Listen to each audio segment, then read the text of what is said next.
თქვენ ამ საკითხის გაგრძელებას და შეიძლება თუ არა შეგიძლება რომ ეს შესაძლებელი არჩევნების წინ იყოს პოლიტიკური პროცესების გაგრძელება. მოგესალმებით, პირველ რიგში დიდი მადლობა მოწვევისთვის. რაც შეეხება საკონსტიტუციო სასამართლოს, მე პირდაპირ შემიძლია ვთქვა, რომ სამართლიდან როდესაც მაგალითად პარლამენტი არ იკრიბება, ვერ იკრიბება და ვერ ახორციელებს თავის საქმიანობას, მით უფრო როდესაც მაგალითად უსაფრთხოების სამსახურის უფროსის ანგარიშია მოსასმენი. სამართლიდან როდესაც საკონსტიტუციო სასამართლოს შემადგენლობა ვერ იკრიბება, როდესაც ძალზე მნიშვნელოვანი გადაწყვეტილებები აქვს მისაღები. მთავარი და უმთავრესი არის ის, რომ თითოეულ ჩვენგანს კარგად უნდა ქონდეს გაცნობიერებული, რომ მოქალაქეები ხელფასს სწორედ იმაში გვიხდიან, როცა პარლამენტში ვართ, რომ პარლამენტის ხდომას დავესწროთ, მოსამართლეებს კიდე იმისათვის, რომ საქმის განხილვის დროს ეცალოთ სწორედ საქმის განსახილველად. ამიტომ ნებისმიერი აი ასეთი დამოკიდებულება საკუთარი ვალდებულების მიმართ ბუნებრივად აჩვენს ლეგიტიმურ ეჭვს, რომ ჯანსაღად არ მივითარდება პროცესები. მე იმედი მაქვს, რომ მომდევნო შეკრება ნამდვილად შედგება და სასამართლო საკონსტიტუციო დაიწყებს საქმის განხილვას. საკონსტიტუციო სასამართლოსთან დაკავშირებით ვფიქრობ, მიმდინარე პროცესები ძალიან საინტერესოა, როგორ ამაზე თქვენ. ვფიქრობ თუ არა, რომ უნდა დაიწყოს შიდა მოკვება კულტურავას განცხადების საკითხზე და ასევე უნდა იყოს თუ არა პაპუაშვილი გამოხატეს თუ არა დაკითხვაზე და რომ ის თუ არა უმაღლე პაპუაშვილი არის უმაღლესი თანამდებობის პირი ამ ქვეყანაში. მისი დაბარება დაუშვებელია. მე არ ვიცი, გავრცელდა ინფორმაცია იმასთან დაკავშირებით, რომ თავად პროკურორი თვითონ ჩავა და მე მივესალმები ამას. ერთი სიტყვით, აქ არის შემთხვევა, როდესაც მთავარმა პროკურატურამ და საკონსტიტუციო სასამართლოს თავმჯდომარემ უნდა ითანამშრომლონ და თავისთავად ის ფაქტი, რომ ყველა მოსამართლე ერთხმად უარყოფს ზეწოლას, საკმაოდ დიდ ეჭვებს აჩენს, რომ ვიღაც იტყუება ამ პროცესში. და ეს აუცილებლად უნდა გამოვლინდეს, ვინ იტყუება ამ პროცესში.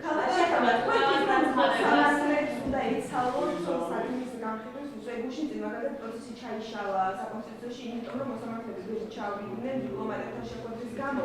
ანუ ეს აჩენს თუ არა კითხვებს, რომ შეიძლება ხელოვნება გაჭიანურებდნენ საქმის განხილვას, როგორც აკაბალების საქმე, ულავას საქმე, ანუ კითხვები შეიძლება თუ არა ამასთან დაკავშირებით თქვენი. მე მგონი ძალიან ნათლად გამოვხატე, რომ დიახ, მოსამართლეების უპირველესი ფუნქცია სამართალწარმოება, მართლმსაჯულების განხორციელება და შემდგომ უკვე სხვა საქმიანობის განხორციელება.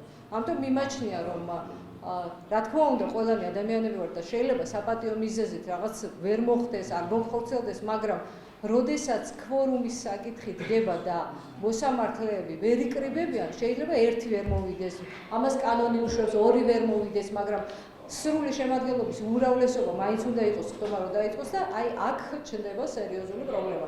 შეიძლება რომ ერთმანეთს შეუთანხმო, რომ მაგალითად შეხვედრაზე იყოს ერთი მოსამართლე, ორი, მაგრამ არა იმდენი, რომ სასამართლოში საქმის განხილვა ჩაიშალა. რა შეიძლება ულავას განცხადებას უნდა იყოს თუ არა დასწრებული შიდა მოკვება ამ თემაში.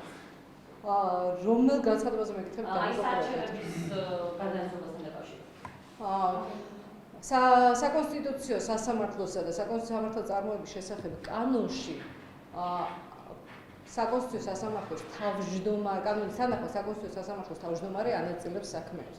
ამიტომ თუ ბატონი ტურავა თვლის, რომ ის რაიმე ფორმით ამ განაწილებისას კანონის ჩანაწერს არ ყოფდა, უნდა დაიწყოს, მაგრამ მე განცხადებაში მაინც და მაინც ვერ დავინახე ესეთ. არა, შეცვლაზე აქ საუბარი განაწილებაზე არა, როცა ჩასწორებაზე, სამხედროს ჩასწორებაზე. დიახ. აქაც არსებობს ორგვარი რამ. მე არ მინახავს საქმის მასალები, როგორ შევიდა სარჩელი, მე რა დაემატა და ასე შემდეგ. ორივე მხარე აპელირებს კანონის სხვადასხვა მუხლებზე.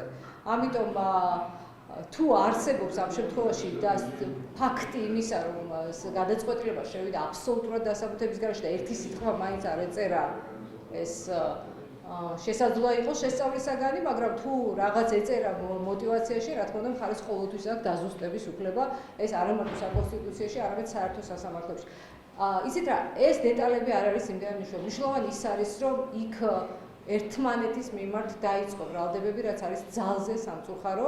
ამიტომ უსვამ მე ხაზს, რომ შესაძლოა ვიღაცას ერთმანეთი არ მოსწონდეს, ვიღაცას თავისი პოზიცია არ მოსწონდეს, მაგრამ სწორედ რომ საკონსტიტუციო სასამართლოში არის შესაძლებლობა იმისი, რომ მოსამართლეებმა წერონ საკუთარი განსხვავებული აზრები და ასაბუთონ ეს აზრები, იმიტომ რომ ჩვენ ძალიან კარგად ვიცით მსოფლიოში და ყველა სამართალწარმოებაში, ევროპის სასამართლოში იქნება ეს თუ ამერიკის უზენაეს სასამართლოს სამართალწარმოებაში განსხვავებული აზრი, ერთ დროს განსხვავებული და უმცირესობაში მყოფი მოსამართლის აზრი გამხდარა შემდგომ უკვე სხვა გადაწყვეტილების საფუძველი. ამიტომ მათი ფუნქცია თუ არ ეთანხმებიან არის განსხვავებულ აზრში და არა პოლიტიკურ დებატებში. ამ თემაზე არქები გუნდის წევრებმა გააკეთეს განცხადება, რომ ერთგვარი საკონსტიტუციო რევოლუცია იგებოდა. ხო და მე მგონი მე ამ თემაზე გავაკეთე საკმარისი კომენტარი, მართლმადიდებელი გუნდის წევრების ასე ვთქვათ პოზიცია, მათი პოზიცია, მე ჩემი პოზიცია გამოვხატე. ანუ როგორ ვფიქრობ, საიდან გაჩნდა ეს პოზიცია, რომ პროგრამაში განაცხადა შეწყვეტა მათ დავალებებს ასრულებს და თუ არა ეს და ანუ საიდან გაჩნდა. მე არ ვიცი საიდან გაჩნდა, ალბათ პოლიტიკური ძალების ინტერესებშია ეს ყველაფერი და მე ყველა პოლიტიკურ ძალას მოუწოდებ, რომ ამ დისკუსიაში ნუ დაანგრევენ ინსტიტუციებს ამ ქვეყანაში. Kalkınmaz, fatmamıza gittim. Niye vakıtsızdı sen de kaçıyor? Miyotada temizle proseduru kayıtlardı ya. Diye. Açıklıyoruz. Mayıs ayında olarak ben moral olarak ben de tu ilerliyorum tu olarak. მე ამ შემთხვევაში პერსონალებზე არ ვილაპარაკე, ყველაზე მთავარი ის არის, რომ მთავრობის გადაწყვეტილებით მთელი ეს პროცესი, რაც ეხებოდა ევროპის სასამართლოს წევრის და მოსამართლეობის კანდიდატების შერჩევას, მთავრობის მიერ ბოლოს მიღებული გადაწყვეტილებით სრულად იქნა დისკრედიტირებული. იმიტომ რომ იქ კომისიას აქონდა თავისი სტანდარტები, ყველაზე მაღალქულიანები ლოგიკურად იმსახურებდნენ გასვლას, მაგრამ საქართველოს მთავრობამ გადაწყვიტა, რომ კომისიის გადაწყვეტილება არ იყო მნიშვნელოვანი და მისი პოზიციები იყო მნიშვნელოვანი. ამით მათ დაარტყეს როგორც პროცესს, მათ მიერ მართულ პროცესს, თავის დროზე კარგს და აბსოლუტურად უგულებელყეს ის პროცესი და ის საქმიანობა, რაც მათ მიერვე შერჩეულმა კომისიამ, ანუ არსებულმა საზოგადოების მიერ მოწონებულმა კომისიამ განახორციელა და ამავე დროს ამ პროცესში დისკრედიტირებულია თამას ის კანდიდატი, რომელიც წარდგენილია, რა თქმა უნდა, მას შეფილი მიადგა, იმიტომ რომ ადრე წარდგენილი კანდიდატები ამოაგდეს. ასევე პრემიერის გამო თუ კანდიდატის დისკრედიტაცია მე არ ვისურვებდი ევა გოცერძის ადგილას ყოფნას, იმიტომ რომ ჩემს გამო რომ ვიღაცა ამოაგდო და მაი მით უფრო, როდესაც პროცესით მე არ ვიყავი წარდგენილი და წარადგინეს სხვა ადამიანები, რომლებიც არ არიან ნაკლებ კომპეტენტურები და ნაკლებ ღირსეულები, ეს რა თქმა უნდა უსიამოვნოა და ნამდვილად არ ვისურვებდი მის ადგილას ყოფნას. პრემიერის განცხადება იყო მან ჟურნალისტთა განცხადა, რომ აქვს იმედი, რომ მოიპოვოს მისი პარტია საკონსტიტუციო რევოლუციას და ამის შემდეგ მოხდება კანონში განმარტება იმისა, თუ რა არის ოჯახთან ხარჯზე და მამაკაცის პროცესს დაკავშირებით. მოგეხსენებათ ამაზე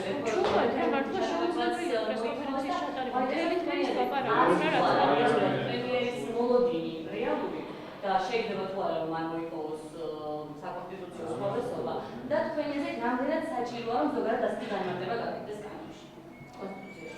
ხო, ანუ პირველი შეკითხვიდან დავიწყებ. კონსტიტუციური უმრავლესობა ნიშნავს, რომ 113 დეპუტატი უნდა გყავდეს. ანუ კონსტიტუციის შეცვლის შესაძლებლობა უნდა გქონდეს ამ ქვეყანაში. მე ერთი არ ამდენად სწორია, რომ 113 დეპუტატის ხმა სჭირდება იმას, რომ კონსტიტუცია შეიცვალოს და მეორეა რამდენად კარგია, რომ 113 ადამიანი სწორედ ერთი პოლიტიკური პარტიის წარმომადგენელი იქნება პარლამენტში, ეს იქნება სრული კატასტროფა. ამიტომ მე ამ ქვეყანას არ ვუსურვებ, რომ რომელიმე პოლიტიკური ძალა მოვიდეს ასეთი უმრავლესობით პარლამენტში, მაგრამ ეს არ უწყობს ხელს დემოკრატიული პროცესების განვითარებას და საზოგადოების წინსვლას ჩვენს ქვეყანაში. ეხლა რაც შეეხება ქორწინების თემას და სარეფერენდუმო საკითხს, ამასთან დაკავშირებით რესპუბლიკელებს გვაქვს ცალსახა პოზიცია, როდესაც პარლამენტში შემოტანილ საკითხი ჩვენ თქვით, რომ ეს არის აბსოლუტურად წინასაარჩევნო კამპანიის ნაწილი და ეს არის ღირებულებითი ბრძოლა ევროპულ ღირებულებებსა და რუსეთის ღირებულებებს და რუსულ ღირებულებებს შორის და დღესაც ღრმად გვჯერა და გვწამს, რომ ეს ასეა. პროცესმა დაადასტურა, რომ რესპუბლიკელების პოზიცია იყო სწორი.